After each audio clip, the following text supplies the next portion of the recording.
decirles que es el último mensaje de él que vamos a escuchar en este lugar, porque se nos va. Pero hoy va a predicar, el domingo le vamos a dar la despedida y ustedes van a saber qué es lo que Dios tiene para él.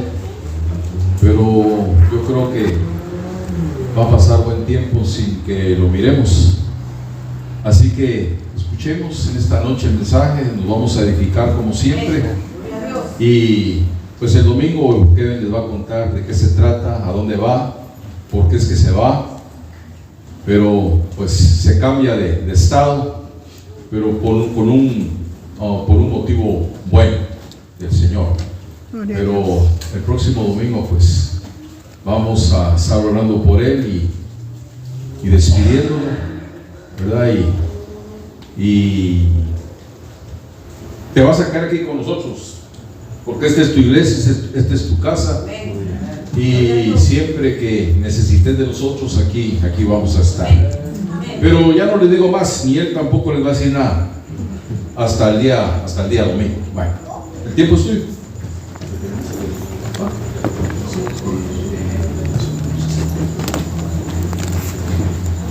Buen día, hermanos. Gracias a Dios por este privilegio, que Dios es bueno, Él es fiel, Él siempre hace todo hermoso en su tiempo. Hermoso en su tiempo. Dios siempre, a veces no entendemos las cosas que Dios permite en nuestras vidas, pero Dios es bueno.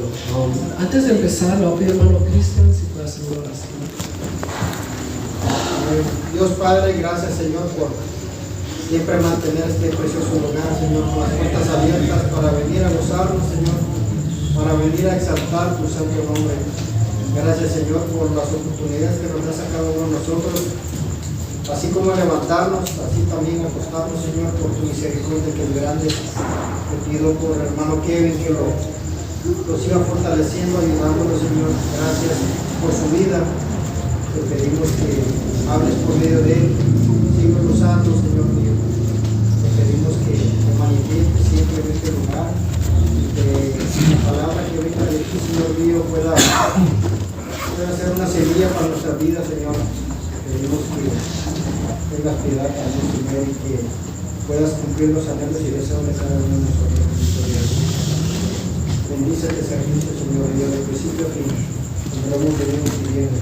Gracias de todo corazón. En nombre del Espíritu Santo lo pedimos y rogamos. Amén. Amén. Les voy a pedir que abran sus Biblias en Mateo 16. Mateo 16. Mateo 16 dice la palabra de Dios. Vinieron los fariseos, Mateo 16:1. Vinieron los fariseos y los saduceos para tentarle, y le pidieron que les mostrase señal del cielo. Mas él les respondió y les dijo: cuando anochece, decís buen tiempo, porque el cielo tiene arreboles. Y por la mañana, hoy habrá tempestad, porque tiene arreboles el cielo nublado. Hipócritas, ¿qué sabéis distinguir el aspecto del cielo, mas las señales de los tiempos no lo podéis? La generación mala y adúltera demanda señal, pero señal no le será dada, sino la señal del profeta Jonás. Y dejándoles se fue. Vamos a ir ahora a Mateo 12, donde me quiero enfocar. En Mateo 12, Mateo 12, 38.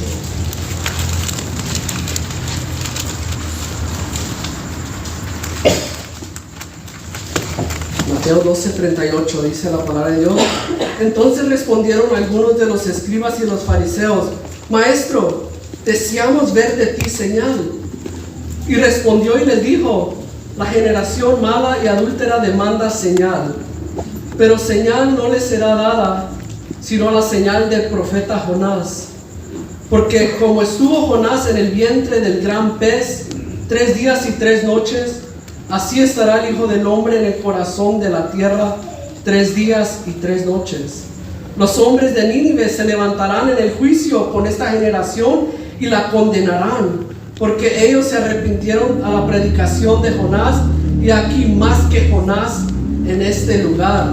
Y la reina del sur se levantará en el juicio con esta generación y la condenará, porque ella vino de los fines de la tierra para oír la sabiduría de Salomón, y aquí más que Salomón en este lugar. Me llama la atención que Mateo mencionó 2 veces la señal de Jonás. Mateo escribió 2 veces la señal de Jonás, y es interesante porque cuando nosotros miramos a quién le escribió Mateo, Mateo se los escribió a los judíos. Por eso empieza con la genealogía, para mostrarles que Jesús viene de David, que viene de Abraham, porque para los judíos es muy importante las genealogías. Mateo, sabiendo a quién le estaba escribiendo, que eran los judíos, él les menciona 2 veces la señal de Jonás, y cada escritor le estaba escribiendo a una diferente como multitud. Por ejemplo, Lucas y Marcos le escribieron a griegos y a romanos, no me acuerdo quién a quién, y Juan universalmente. Y por eso hay ciertas palabras que cada evangelio tiene diferente, aunque es la misma historia, pero a veces la ciudad o el nombre que le llaman a la gente es diferente, porque ellos le están escribiendo a una multitud, y esa multitud, como los judíos, conocían esta ciudad o estas personas de un diferente nombre que los romanos o que los griegos. Y por eso cada persona que escribió a su población, a su multitud, ellos escribieron, a veces puede haber diferentes nombres, y uno puede decir que se está contradiciendo, pero no se está contradiciendo, sino que ellos sabían a quién le estaban escribiendo, y de esa forma ellos llamaban esa ciudad o ese pueblo o a esas personas, a ese grupo de personas. Pero sí es interesante que él les menciona la señal de Jonás, porque Jonás es muy importante, pero lo que me llama la atención es que dice que ellos vinieron a tentarle, dice Mateo 16, que vinieron a tentar, ¿qué? Su identidad. Vinieron a tentar la identidad de Jesús, pidiéndole señal. Pero es interesante que Jesús ya había sido tentado por el diablo. Jesús había sido tentado por el diablo en el desierto. Jesús sabía dónde estaba su identidad. Jesús estaba 100%, él sabía que él era el Hijo de Dios, el Mesías, el que Dios había escogido. A él no le importaba lo que la gente lo tentara, que le dijeran si en verdad eres Hijo de Dios, si en verdad eres el Mesías, si en verdad eres el que Dios ha enviado a hacer. Él sabía dónde estaba su identidad, y él no los tenía que comprobar a ellos que él era el escogido, porque él había hecho muchas señales. Y los fariseos estaban cegados. Los fariseos, en vez de entender, los escribas, los saduceos, en vez de creer las señales que Jesús estaba haciendo, sanando a los enfermos, abriendo los ojos de los ciegos, levantando a los paralíticos, libertando a los cautivos, esa era la señal que Jesús estaba haciendo para mostrar que él era el escogido de Dios. Pero ellos no entendían, ellos estaban cegados y pidieron señal, y lo estaban tentando, diciéndole, lo estaban retando su identidad. Pero Jesús sabía dónde estaba su identidad. Muchas veces Dios nos hace pasar por ciertos desiertos que no entendemos, pero es para prepararnos, Jesús tuvo un proceso. La Biblia no menciona qué pasó, menciona muy poquito qué pasó entre la vida de Jesús de niño a 30 años. Menciona los 12 años cuando era bebé, pero no menciona otras cosas. Pero sabemos que el Espíritu Santo lo lleva al desierto. Muchas veces el Espíritu Santo nos lleva a ciertos desiertos, nos lleva de ciertas pruebas para probar nuestro corazón, para procesar nuestro corazón, para prepararnos a lo mejor para una lucha más grande. Y uno, cuando pasa esa lucha, ya pasó esta lucha, y uno sabe en quién confía, uno sabe que es hijo de Dios, uno se recuerda la victoria que Dios le dio, cómo Dios no lo dejó solo, cómo Dios proveó para uno, y por supuesto Él va a proveer para uno mismo en esa lucha. Dios es precioso, porque Jesús les había mostrado que Él era el Hijo de Dios. Él comenzó a hacer cosas grandes. Es que, ¿qué señal más quiere uno de ver gente endemoniada siendo libertada? Que el paralítico esté caminando, que los ojos de los ciegos sean abiertos, que los enfermos sean sanados. La compasión de Jesús que tenía, esos son señales grandes que aún los fariseos unos dijeron, es que Dios tiene que estar con él, porque alguien que no tenga a Dios no puede hacer estas cosas. Pero después otros decían, no, es por Belzebú, el príncipe de los demonios, que le hace estos milagros. Y siempre cuestionando a Dios los fariseos. Y vienen aquí y le preguntan señal. ¿Y qué dice Jesús? En el 39 les dice, y le respondió y les dijo, la generación mala y adúltera demanda señal. Pero la señal no le será dada, sino la señal del profeta Jonás. Es interesante que Mateo escribe el profeta Jonás, la señal, y 2 veces. Para poder entender qué es la señal de Jonás, tenemos que entender quién es Jonás. ¿Quién es Jonás? Cuando hablamos de Jonás, muchas veces podemos decir, Jonás es el profeta desobediente, el que no le hizo caso a Dios. Pero la historia de Jonás es pequeña. Ustedes saben que el libro de Jonás solo tiene 4 capítulos, está entre los menores profetas. Pero en verdad Jonás era un fiel profeta de Dios. Jonás era un profeta que profetizaba a Israel y a Judá y le obedecía a Dios. Si vamos a Segunda de Reyes, lo vamos a ver. Segunda de Reyes 14:25. Segunda de Reyes 14:25 dice, Él restauró los límites de Israel desde la entrada de Hamá hasta el mar de Araba, conforme a la palabra de Jehová, Dios de Israel, el cual Él había hablado por su siervo Jonás, hijo de Amitai, profeta que fue de Gafer. Podemos ver que Dios hablaba a través de la boca de Jonás.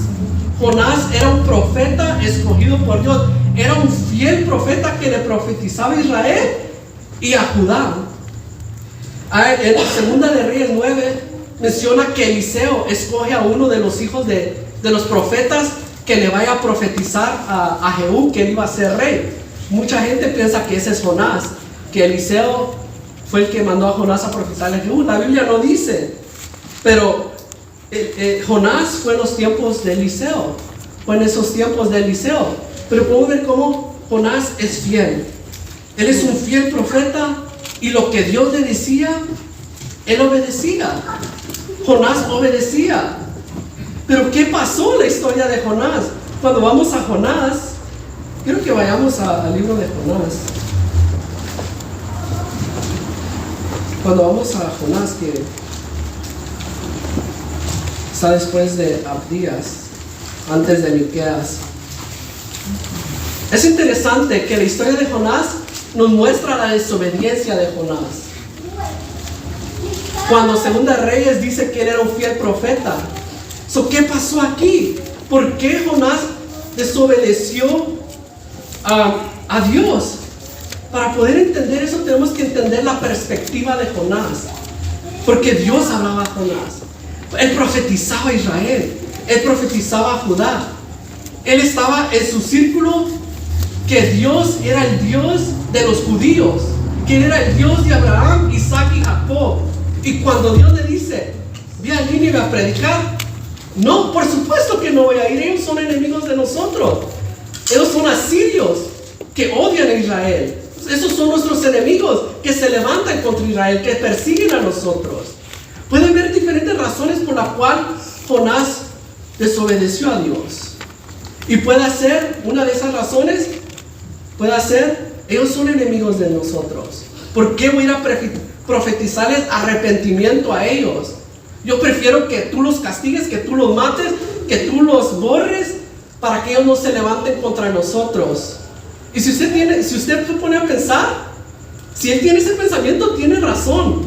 Porque 100 años después, Dios levanta al profeta Nahum, y Nahum profetiza contra Nínive, contra Siria, todas las cosas que ellos le habían hecho a Israel, y los castiga. Pero eso es 100 años después de Jonás.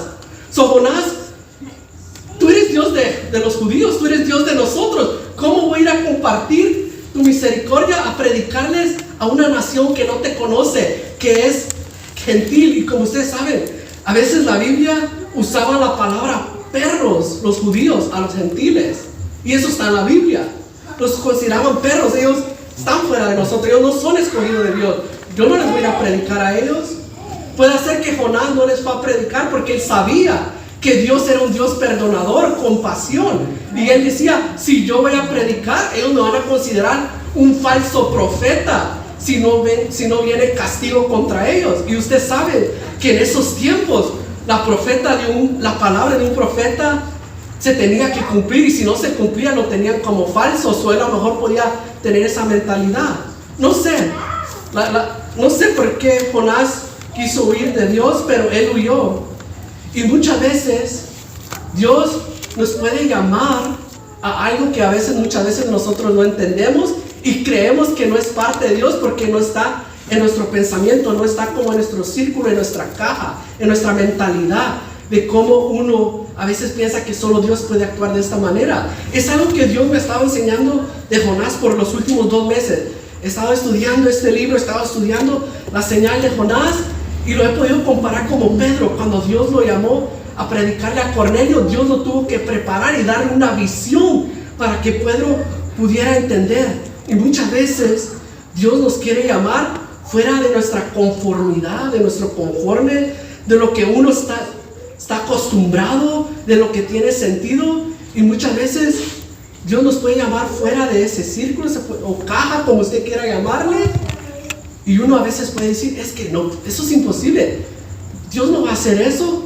Como Jonás, a lo mejor, no, es que no puedo ir a predicar a los gentiles. Pedro, ¿cómo puedo ir a hablar a los gentiles? Y les tuvo que explicar a los judíos cuando Pedro regresó la visión que Dios le había dado y cómo Dios se había manifestado y que era la voluntad de Dios que él fuera a juntarse con gentiles y predicar a los gentiles. Muchas veces Dios nos puede llamar fuera de nuestros pensamientos, fuera de nuestro conformismo. Me recuerdo que cuando estaba en el viaje misionero, mi primer día, interesante cómo Dios trabaja. Mi primer día que estaba en Guatemala, no fuimos al ministerio, sino que hasta el segundo día. Y me recuerdo que el primer día oramos, mi equipo, éramos 6, y sentimos de parte de Dios que teníamos que ir al parque de Parramos a predicar o evangelizar. Me recuerdo que fuimos y en el parque, no sé si hay alguien que aquí conoce Parramos, pero el parque de Parramos está un poco grande, y en medio del parque de Parramos hay como un campo de básquetbol, pero a veces ahí juegan fútbol, y hay bancas donde uno puede sentarse a ver los partidos. Y me recuerdo que en mi corazón, vamos a evangelizar, vamos a hablarles a la gente. Y yo y mi compañero comenzamos a evangelizar a un señor y hablar con él. Se puso a llorar y comenzamos a orar por él. Y después terminamos, amén. Y cuando miramos, ¿dónde están nuestras compañeras? Y las compañeras estaban en un banco, sentado en las gradas, viendo el partido de fútbol. Unos señores jóvenes estaban jugando. Y yo dije, ¿qué están haciendo? Tenemos que estar evangelizando. Y esa era mi mentalidad en ese momento. Tenemos que estar evangelizando. Dios nos ha llamado aquí a predicar y a evangelizar, pero tuvimos que ir con ellas para decirles, vamos a ir a seguir predicando, yo y mi compañero. Y de repente mi compañero se sienta, o como él se sienta, yo también me senté, y yo en mi corazón me sentía incómodo. ¿Qué estoy haciendo aquí? ¿Cómo es posible que estoy viendo un partido de jóvenes o de señores jugando? Y me recuerdo que después terminó el partido, y después uno de los muchachos hablaba inglés, y nos dijo, por como vio los gringos, les dice, "You guys speak English?" ¿Hablan inglés? Sí, le hicimos. ¿Son de Estados Unidos? Sí. ¿Qué están haciendo aquí? Oh, somos misioneros cristianos y estamos aquí en misiones. Oh, nosotros somos cristianos también, somos de una iglesia. ¿Quieren venir con nosotros? Nosotros sin saber, pues si Dios nos está llamando, ni modo, hay que ir. Y fuimos todos y nos dimos cuenta que esa iglesia era una rehabilitación cristiana. Y todos estos jóvenes, ese era el único día que los dejaban a ellos salir a jugar, a divertirse al parque. Y pudimos hacer esa conexión con ellos. Nos invitaron a la iglesia el domingo. Y el próximo día fuimos a nuestro ministerio. Y nuestro ministerio, en ese día ellos hacían el reino de la mesa del reino, donde invitaban a gente pobre, a gente en las calles, a borrachitos, alcohólicos, adictos. Y les daban una enseñanza, alababan a Dios y les daban comida. Y me recuerdo que el encargado de esa organización cristiana nos dijo, estoy buscando una rehabilitación para poder mandar a muchos de estos borrachitos a una rehabilitación. Y nosotros, ayer Dios nos hizo conocer una rehabilitación cristiana y pudimos hacer esa conexión. Y llevamos a 4 borrachitos durante esos 2 meses que estuve en Guatemala a esa rehabilitación. Y esa organización continuó a llevar a un borrachito. Y me recuerdo que había uno de los borrachitos que había orado por él, que estaba endemoniado, que no sé cuántos demonios tenía. Y esa organización había un señor ya grandecito que él se encargó de su liberación, orando por él todos los días. Aleluya.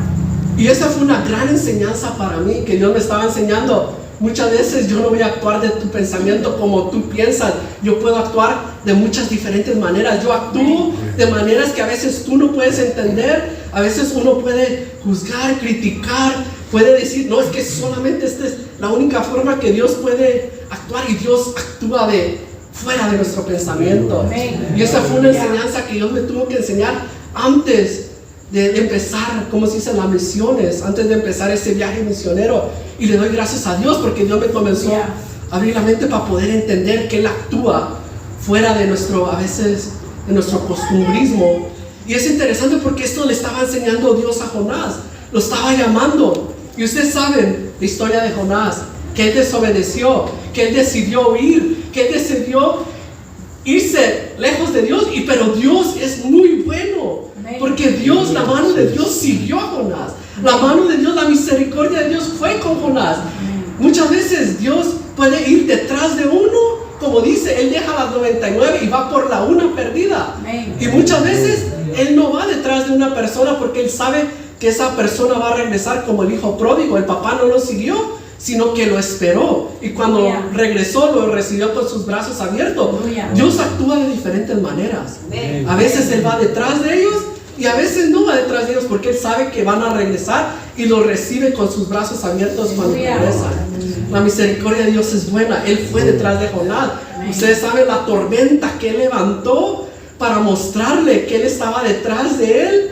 Y aún a través de esa tormenta Él mostró su gloria, porque las personas que se dieron cuenta cuando Jonás les contó que él estaba huyendo de Dios y todos tuvieron miedo, les dijo: mi Dios es el Dios creador del cielo, de los montes y de la mar. Y esto asustó a la gente, porque para ellos había Dios del mar, había un diferente Dios del cielo, un diferente Dios de los montes, un diferente Dios del sol.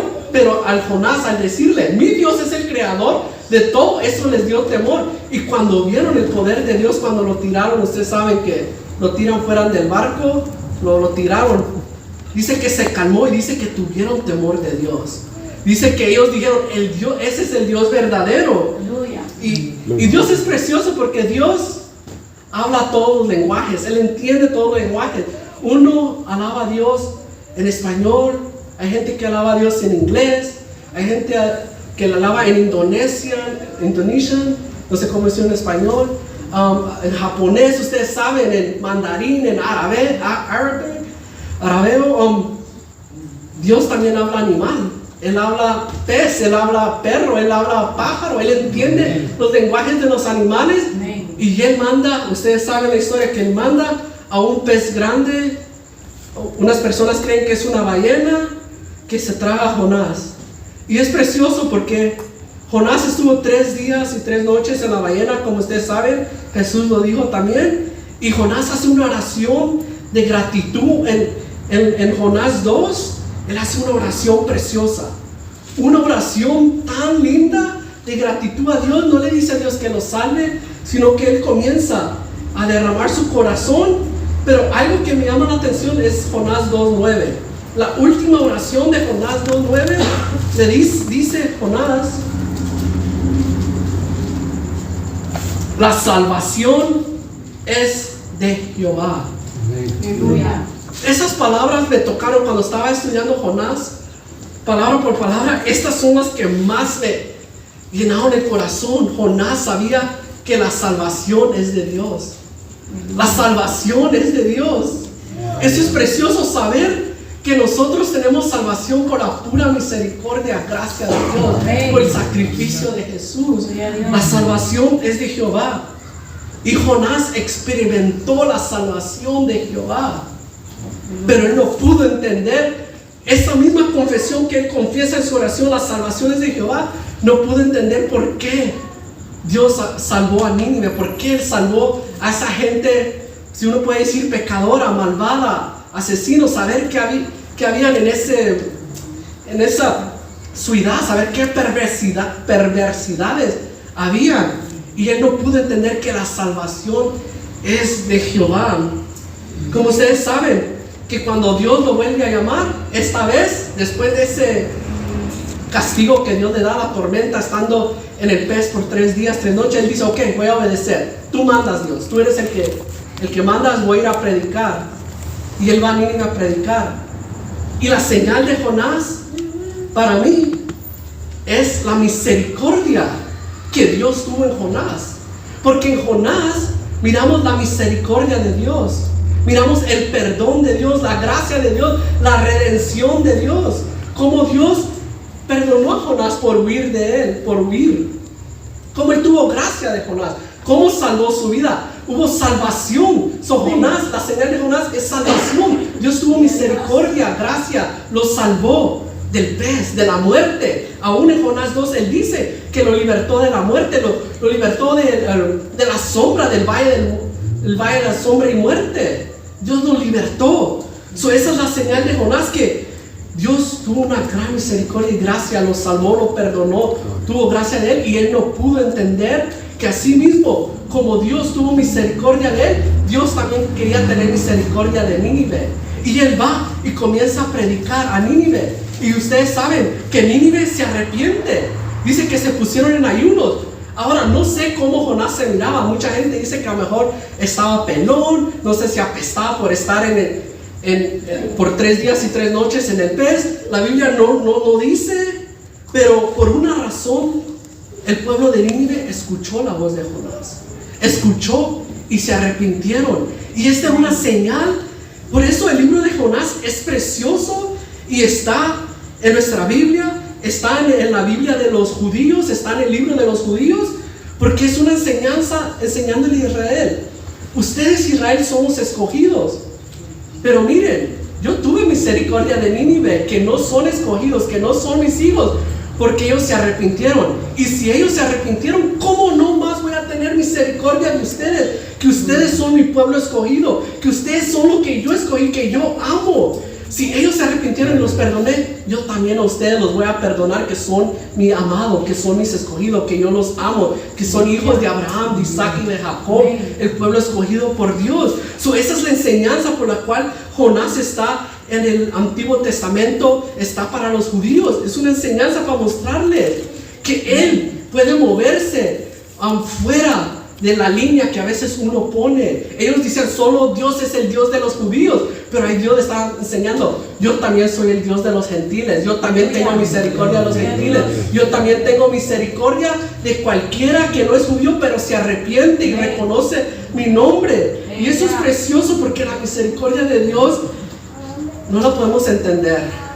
No la podemos entender, aunque uno piense, no la puede entender. Dios puede tener misericordia de la persona más sucia, más perversa, se puede decir. Dios puede tener misericordia de los borrachitos. Por eso uno no puede criticar, juzgar, echarlos de menos, como decían con los leprosos. Jesús los tocaba, tenía misericordia de ellos. Por eso Dios nos ha llamado que amemos a todos igualmente.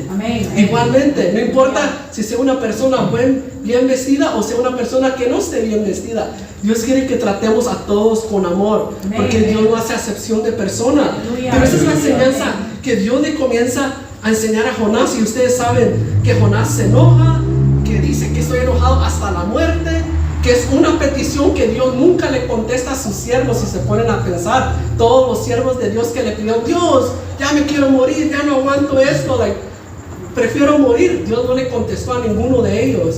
Pero está enojado Jonás cuando el propio Jonás dijo que la salvación viene de Jehová. En vez de estar contento de decir: wow, se arrepintieron de mi predicación, wow, mi predicación tocó sus corazones, la misericordia de Dios, él se pone enojado. Pero en su perspectiva, si uno se puede pensar, tiene razón. Eran enemigos de Israel. A lo mejor pensaba, es que ellos nos pueden destruir, nos pueden atacar, pueden venir en contra de nosotros. Yo prefiero que Dios mejor los consuma con fuego y se deshaga de ellos y que ya no sean estorbo para nosotros. Puede ser que sea un pensamiento de Jonás, pero es precioso porque ustedes saben que él estuvo 3 días y 3 noches, y eso fue lo que Jesús dijo, que la señal de Jonás, como estuvo Jonás 3 días y 3 noches, él iba a estar en el vientre de la tierra. Y esa es otra como plática así.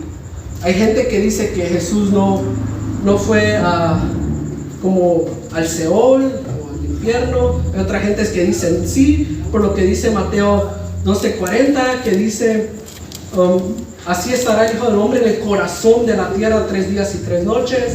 Hay otros versículos en Pedro que pueden amparar que Jesús estuvo 3 días y 3 noches en el infierno. Hay diferentes teorías que gente piensa en pero no me quiero enfocar en eso, me estoy enfocando en la señal de Jonás. Y es precioso porque la señal más grande que tenemos, ¿cuál es? Es la resurrección de Cristo. Es la muerte de Cristo. Así como ellos pensaron que mataron a Jesús, los fariseos, los romanos, ellos pensaron que habían matado a Jesús. Él resucitó 3 días y 3 noches. Así como Jonás, él tenía que haber muerto. Lo tiraron en medio de una tormenta. Que ustedes saben que las tormentas matan personas, destruyen barcos. A veces la Costa Guarda no puede salvar vidas. Hay gente que ha muerto en tormentas. Jonás tenía que haber muerto, especialmente 3 días y 3 noches en un pez o en una ballena. Eso es imposible que una persona sobreviva. Pero él sobrevivió. Eso que era imposible. Y así como Jesús lo mataron, él murió porque él entregó su espíritu. No lo mataron, él entregó su espíritu. Eran los 3 días y 3 noches. Él revivió. Él se levantó de la tumba y la tumba está vacía. Y por eso las palabras, hay testigos. Dice que hubieron más de 500 testigos, si no estoy equivocado, que vieron a Jesús que resucitó. Y eso es lo precioso, que Mateo escribió esto. Marcos lo escribe a través de Pedro. Juan escribió, un testigo que vio a Jesús resucitar de los muertos. Lucas investigó. Todos los discípulos de Jesús murieron por la verdad. Póngase a pensar, ¿quién va a querer morir por una mentira? Aunque sea 1 o 2 va a decir, no es mentira. Es mentira, yo no voy a morir por una mentira. Pero todos los discípulos de Jesús murieron por la verdad. Aleluya. Predicando que Jesús resucitó de los muertos. Joseph Smith murió y está en su tumba. Muhammad murió, está en su tumba. Buda murió, está en su tumba. Pero Jesús resucitó y hubieron testigos que lo vieron. Que vivió después que le entregó su espíritu. Y esa señal que dice que la única señal que le será dada va a ser la señal de Jonás, significa que la resurrección de Cristo, que es la señal más grande, cuando uno entiende que la señal de Cristo, la resurrección de Cristo, hay salvación, hay perdón de pecados, hay gracia, hay misericordia, hay vida. Cuando uno cree en Jesús, esa es la señal de Jonás que está diciendo. Así como él tuvo misericordia de Jonás, redimió a Jonás, él tuvo compasión de Jonás, perdonó a Jonás, así también en la resurrección de Jesús es la señal de perdón de nuestros pecados. Él murió por nuestros pecados, él murió por nuestra salvación. Y por eso les dice, están pidiendo cosas equivocadas, malas. Le dice, ¿por qué? Porque la señal más grande es la resurrección de Cristo. Cuando uno cree en la señal más grande, que es la resurrección de Cristo, después todas las demás señales y confirmaciones Dios las comienza a contestar, y comienza a ver unos milagros, comienza a ver uno el poder de Dios, la mano de Dios manifestando, porque uno cree en la señal que es la resurrección de Cristo. Uno cree en la resurrección de Cristo. Pero hay muchas veces, yo creo que nos ha pasado a todos como cristianos. Yo me recuerdo cuando tenía 16 años, y le decía, Dios, si en verdad me amas, muéstrame una señal. Si en verdad me quieres, muéstrenme una señal, cuando la señal más grande es la resurrección de Cristo. Aleluya. Muchas veces Dios en su misericordia nos da esas señales, nos muestra, hijo, yo te amo, te voy a contestar tu petición, la confirmación que me estás pidiendo para mostrarte que yo soy Dios. A veces uno pide confirmación, pide señal para ciertas peticiones que uno tiene, y Dios en su misericordia las contesta, pero la señal más grande que tenemos en nuestra vida es la resurrección de Cristo. Amén. Y por eso Él les dice, la única señal que van a tener es la señal de Jonás. Es la señal de Jonás. Y es algo que Dios puso en mi corazón de estar estudiando. ¿Qué significa esa señal de Jonás? ¿Qué significa? Y al poder estudiar me di cuenta cómo es la misericordia de Dios, es la compasión de Dios, es la gracia de Dios, el perdón de pecados, así como la tuvo con Jonás, la tuvo con Nínive, lo muestra en la resurrección de Cristo. Ahora ya no es Jonás, ya no es tampoco esa ¿cómo se dice? Esa cruz, la serpiente de bronce que levantó a Moisés en el desierto, que al mirarla había salvación para aquel que era mordido por una serpiente. Ahora nuestra señal es la cruz de Jesús, la resurrección de Jesús. Ahí está nuestra salvación, ahí está nuestra esperanza. Y como dice Pablo, si Jesús no hubiera resucitado entre los nuestros, todo lo que hacemos en vano. ¿Para qué estar aquí? Pero hay testigos, hay 500 testigos que vieron a Jesús resucitar, y ellos escribieron. Y como le dijo Jesús a Tomás en Juan 20:29, bienaventurados los que no vieron y creyeron. Aleluya. Que Dios nos ayude a creer que Jesús murió por nuestros pecados, pero no se quedó ahí, sino que Él resucitó. Amén. Y Dios lo puso en su diestra, sentado a la diestra de Dios, para clamando, intercediendo por usted y por mí. Y Él tiene misericordia de nosotros. Qué precioso que la resurrección más grande de amor, la señal más grande de amor, la resurrección de Cristo. Y Él aún dijo, no hay mayor amor que un amigo entregue su vida por sus amigos. Y eso es lo que Jesús hizo por nosotros. Y qué precioso, porque cuando uno cree, que sabe que la señal más grande es la resurrección de Cristo, uno comienza a ver las otras señales, milagros, sanidades. Dios le comienza a contestar sus peticiones. Pero hay ciertas personas que no creen en la resurrección de Cristo y le piden a Dios señal. Y Jesús dijo, oh generación mala y adúltera, pero a veces Dios tiene misericordia. Me recuerdo que oí un testimonio de una musulmana que dice que, creo que, no sé qué pasó, pero en el país, ella era de Irak o Irán, uno de ellos, de esos dos, y dice que había una iglesia cristiana, como que en el pueblo de ella solo eran cristianos, y ella iba a la iglesia todos los días, y le decía, Dios, ¿cómo es posible que tú tengas un hijo? ¿Cómo es posible que tú tengas un hijo? No, tú no puedes tener hijo. Y dice que todos los días, por 2 meses, es imposible, Dios, que tú tengas un hijo. Es imposible que tu hijo sea también Dios. Es imposible. Y todos los días, diciéndole, si en verdad eres Dios, pues háblame. Si en verdad eres Dios, háblame. Es imposible. Y de repente, de 2 meses, cuando ella estaba cuestionando a Dios, dice que Dios le habló y le dijo, ¿quién eres tú para decirme qué yo puedo hacer y no puedo hacer, qué puedo tener y no tener? Y dice que desde ahí ella reconoció que Jesús era el Hijo de Dios, que Jesús era Dios, que Jesús murió por nuestros pecados, y ella ahí entregó su vida a Cristo. Y en esos países, ustedes saben que en Irán y Irak, creer en Jesús es pena de muerte para muchos de ellos si ellos no regresan al Islam. Si ellos no regresan al Islam, es pena de muerte. Y por eso muchas veces Dios en su misericordia a veces contesta ciertas peticiones o señales aún en personas que no creen en la resurrección de Cristo. Ella no creía, pero a través de contestarle esa señal, ella mostró, ahí pudo creer en Jesús que resucitó. Pero lo que me quiero enfocar es cómo la señal más grande que tenemos en nuestra vida cristiana es la resurrección de Cristo. Y esa es la enseñanza que Dios a mí me estaba enseñando acerca de la señal de Jonás, y quería compartir ese mensaje con ustedes. Espero que la gloria y la honra sea para Dios y hayan aprendido algo, que siempre sea la gloria para Dios. Amén. Y también ahí Dios le estaba enseñando que como a través de la resurrección de Cristo también iban a venir los gentiles. Así como la señal de Jonás, los nínives se arrepintió, así también los gentiles que nosotros ahí estábamos, no importa quién sea, ustedes saben, todas razas, Dios tiene misericordia de aquel que cree en Jesús. Amén. Aquel que lo acepta. Aleluya. Sí, que la gloria sea para Dios.